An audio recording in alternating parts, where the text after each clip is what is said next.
नमस्कार मित्रों, केडी पांड्या के इंस्टीट्यूट में आप सभी का स्वागत है।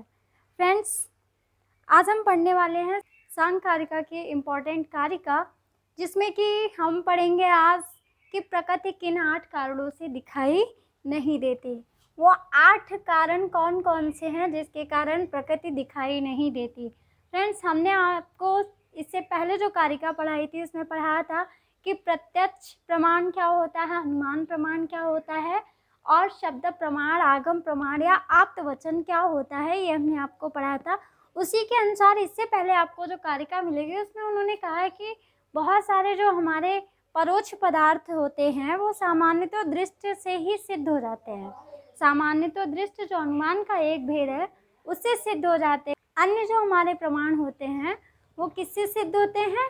आगम प्रमाण से, यानी जो सामान्यतः दृष्टि से भी सिद्ध नहीं होते हैं वो आगम प्रमाण से सिद्ध हो जाते हैं। अब उन्होंने कहा है कि सामान्यतः दृष्ट प्रमाण और किन किन चीज़ों को सिद्ध करता है, तो उन्होंने कहा उसे भी सिद्ध करता है वो जो 8 कारण जिनके कारण हमें कोई भी पदार्थ दिखाई नहीं देते हैं। तो पदार्थ हमें कैसे नहीं दिखाई देता है, आइए देखते हैं। कारिका में कहा गया है कि अति दूरात, नंबर 1, पहले हम इसको नंबरिंग कर लेते हैं। Number 1, number 2, number 3। नंबर 3 हमारा रहेगा यहाँ तक और इसके बाद चलेगा यहाँ तक, यानी कि नंबर 4। ये रहा आपका नंबर 5, ये रहा आपका नंबर 6, ये रहा आपका नंबर 7 और ये रहा आपका नंबर 8। ये जो 8 कारण हैं, इन 8 कारणों से ही हमें कोई भी वस्तु या प्रकृति दिखाई नहीं देती है। पहला इन्होंने कहा अति दूरात, अत्यधिक दूर होने के कारण जो भी वस्तु हमारे बहुत दूर होगी तो वो वस्तु भी हमें दिखाई नहीं देती है। जैसे कि अगर हम बात करें कि आसमान में जब कोई पंछी उड़ता है, उड़ता चला जाता है और वो हमारी नज़रों से इतना दूर हो जाता है कि अंततः वो हमें इतना सा दिखाई देता है, यानी कि बिल्कुल छोटा सा दिखाई देता है। तो वो अत्यधिक दूर हो जाता है और जाते जाते वो फिर हमें दिखाई नहीं देता है। एग्जाम्पल में आप ये भी कह सकते हो कि जैसे कि अगर रात को आप आसमान में, खुले आसमान में सोते हो, अक्सर क्या होता है गर्मी के समय में हमारे जो चाचा ताऊ लोग पुराने समय में घरों के बाहर सोया करते थे, या फिर हम लोग क्या क्या करते थे, छत पर चले जाते थे। छत पर एक चटाई बिछाई जाती थी और वहाँ पर शाम को पहले छत पर पानी डाला जाता था, छत गीली की जाती थी कि थोड़ी देर ठंडी हो जाएगी।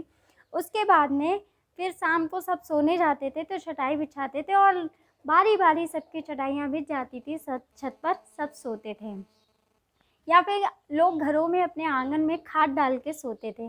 तो उस समय जो आसमान का नज़ारा होता था, जो आसमान में छोटे छोटे सितारे और चाँद हुआ करते थे, उनसे हम खेला करते थे, देखते रहते थे। अचानक हमें एक तारा दिखाई देता था जो चलता रहता था और हम उस पर अगर दृष्टि डालते हैं तो वो लगातार चलता रहता है और लास्ट में जाकर के वो छोटा सा दिखाई देता है और बहुत दूर चले जाने पर वो हमें बिल्कुल भी दिखाई नहीं देता है। तो आप आकाश का पंछी कह लीजिए, यानी उड़ता हुआ बाज जो बिल्कुल ज़मीन से उड़ना शुरू करता है और लास्ट में आकाश की ऊंचाइयों को छू लेता है और इतना छोटा सा हो जाता है कि हमें दिखाई भी नहीं देता। सेकंड है आपका सामीप्यात। कोई भी वस्तु यदि हमारे बहुत अधिक समीप हो तो भी हमें दिखाई नहीं देगी। अब बात करते हैं हमारे सेकंड ऑप्शन की, जो है सामीप्यात। देखिए, फर्स्ट में इन्होंने कहा अत्यधिक दूर होने के कारण और सेकंड में इन्होंने कहा बहुत समीप होने के कारण, यानी नज़दीकियाँ भी ज़्यादा अच्छी नहीं हैं और दूरियां भी ज़्यादा अच्छी नहीं हैं। तो सामीप्यात, कोई भी वस्तु यदि हमारे बहुत समीप होगी तो वो भी वस्तु हमें दिखाई नहीं देगी।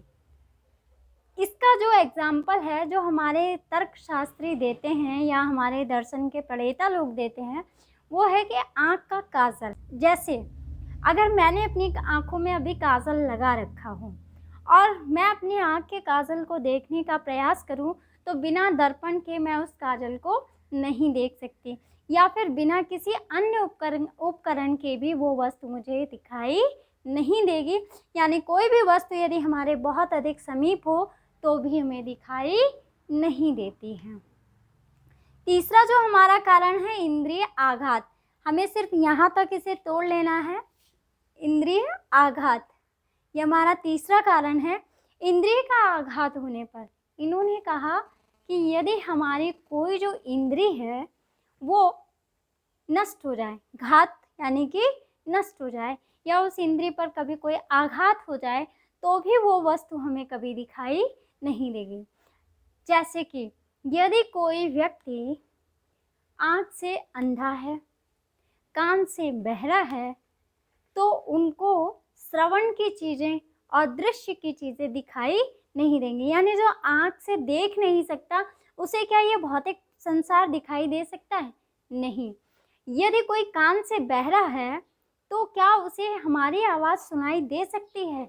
नहीं, क्योंकि उसकी इंद्रिय कैसी हो गई है? घात माने कि नष्ट हो चुकी है, उसकी इंद्रिय नष्ट हो गई है, इस कारण भी उसे कोई भी वस्तु दिखाई सुनाई नहीं दे सकती है। अब इन्होंने कहा मनो अवस्थानात, मनो माने जो मन है, मन के अन्यत्र चले जाने पर। कहने का अभिप्राय है कि मन यहाँ और तुम कहीं और।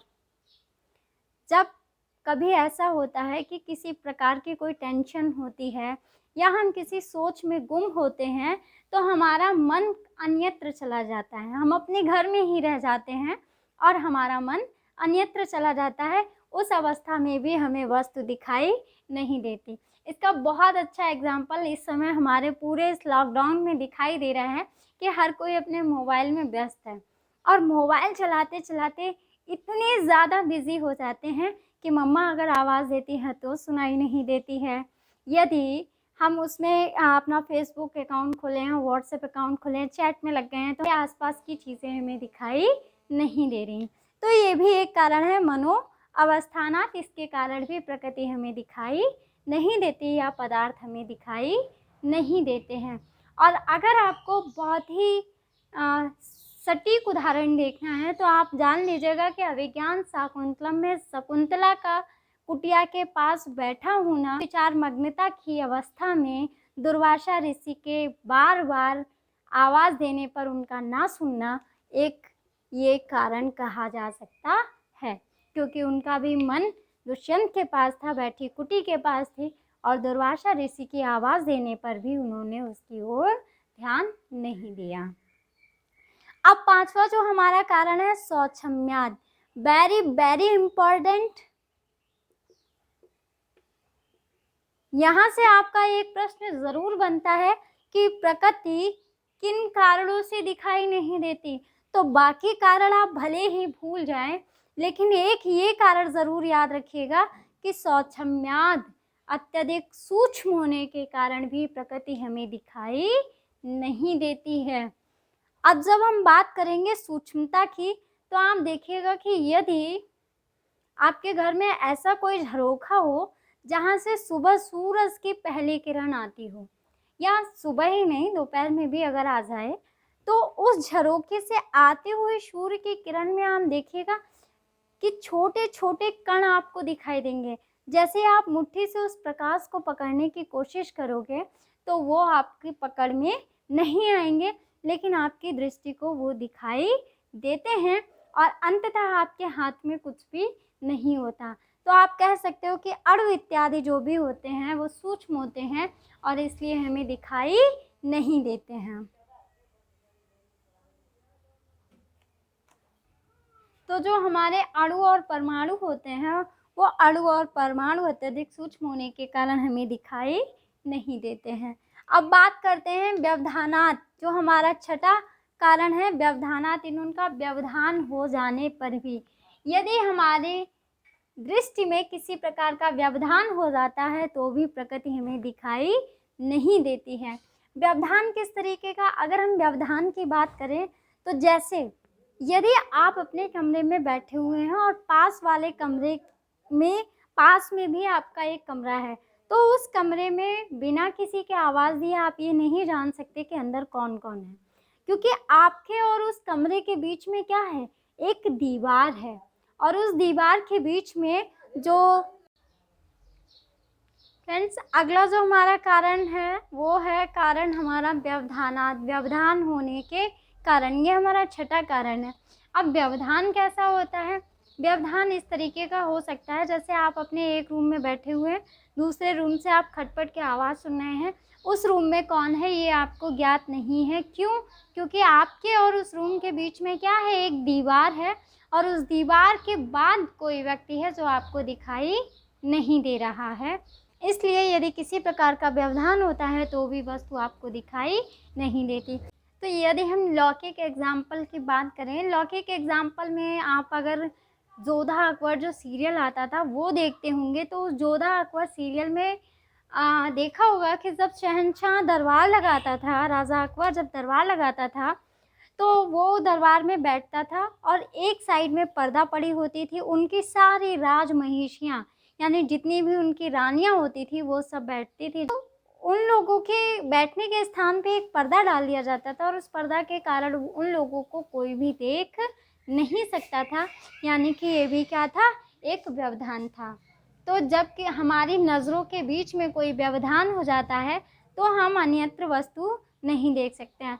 और बहुत सटीक और सिंपल सा एग्जाम्पल आप एक और ले सकते हैं कि जब आपके घर की डोर बेल बजती है, तो डोर बेल बजने के बाद जो आपके दिमाग में आता है कि कोई आया है, लेकिन वास्तविक तौर पे कौन आया है ये आपको ज्ञात नहीं है। और तब तक ज्ञात नहीं होगा जब तक आप दरवाजे नहीं खोलेंगे, यानी आपकी नज़रों के बीच में और आने वाले व्यक्ति के बीच में, दोनों के बीच में क्या व्यवधान है? वो दरवाज़ा। यानी जैसे ही वो दरवाज़ा व्यवधान हटेगा, आप दोनों को एक दूसरे से प्रत्यक्ष हो जाएगा और आप दोनों एक दूसरे को देख सकेंगे। तो ये है हमारा व्यवधान होने के कारण, यानी प्रकृति व्यवधान होने के कारण भी दिखाई नहीं देती। अब बात करते हैं अभिभावात। इन्होंने कहा अभिभावात, इसका मतलब होता है चकाचौंध के कारण। यानी यदि हमारी दृष्टि में क्या हो जाए? चकाचौंध हो जाए, या कोई ऐसी वस्तु जो हमारी दृष्टि को कुछ पल के लिए बिल्कुल ऐसा कर दे कि हमें कुछ दिखाई ही ना दे, तो ऐसी अवस्था में भी वस्तु हमें दिखाई नहीं देती। फ्रेंड्स, अगर आप बाइक चलाए हों कभी रात को या स्कूटी चलाए हों, तो देखते होंगे जब आप स्कूटी या बाइक चलाते हुए जाते हैं, सामने से आने वाले ट्रक की रोशनी या किसी हैलोजन की जो रोशनी होती है वो हमारी आँखों पर पड़ती है, तो जैसे जैसे वो वस्तु हमारे नज़दीक आती है हमें वैसे ही दिखना थोड़ा सा कम हो जाता है, यानी हमारी नज़रों के बीच में चकाचौंध हो जाती है और हमें वस्तु दिखाई देना बंद हो जाती है। और फ्रेंड्स, हमारे बड़े बुजुर्ग वैसे भी कहते हैं कि पैसे की चकाचौंध और शोहरत की चकाचौंध से भी हमें वस्तुएं दिखाई नहीं देती, यानी अपने आसपास के लोग भी दिखाई नहीं देते हैं। तो अगला हमारा एग्जाम्पल है समानाभिहारात चा। ये जो ता है, ता प्लस चा है, ठीक है। यहाँ पर इष्युत संधि हुई है, तो यहाँ पर समानाभिहारात चा। समानाभिहारात का मतलब है कि समान वस्तुओं का समान वस्तुओं में मिल जाना। किसका किस में मिल जाना? मैं ब्लू से लिखती हूँ। समान वस्तुओं का समान वस्तुओं में मिल जाना, यानी जो समान वस्तुएं हों उन्हीं में समान वस्तुओं में कोई भी समान वस्तु मिल जाए तो हमें दिखाई नहीं देती। फॉर एग्जाम्पल कि यदि हम अपने घर से एक बोतल पानी लेकर के जाएं और किसी तालाब के पास खड़े हो जाएं, उस तालाब के पानी में हम अपने घर की एक बोतल जो पानी लेकर के गए हैं वो जा कर के डाल दें, या और जैसे ही हम डालेंगे तो हमारे घर का जल और उस तालाब का जल दोनों मिलकर एक हो जाते हैं। अब यदि आप ये सोचें कि नहीं, हम जो अपने घर से एक बोतल पानी भर के लाए थे वो तो हम अपना एक बोतल पानी निकाल के अपने घर वापस ले जाएंगे, तो ऐसा नहीं हो सकता, क्योंकि समान वस्तुएं क्या हैं? समान वस्तुओं में जब मिल जाती हैं तो दोनों का रंग एक सा हो जाता है।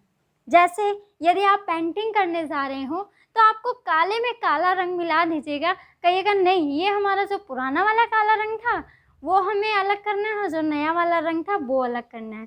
तो क्या ऐसा हो सकता है?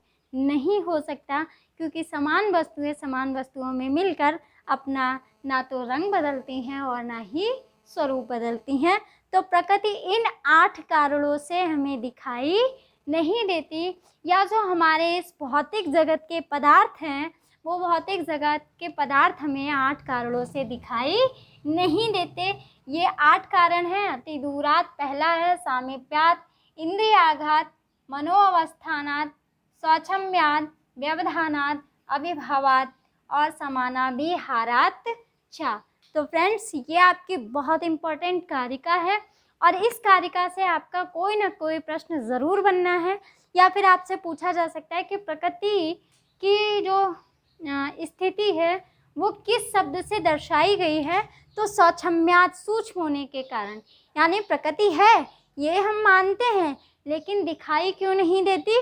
क्योंकि वो अत्यधिक सूक्ष्म है। तो बहुत ही शॉर्ट नोट है। आप उम्मीद करती हूँ कि आप कॉपी पेन लेकर बैठे होंगे और आपने ऐसे नोट्स बना लिए होंगे। अगली कारिका के साथ हम फिर मिलते हैं अगली वीडियो में।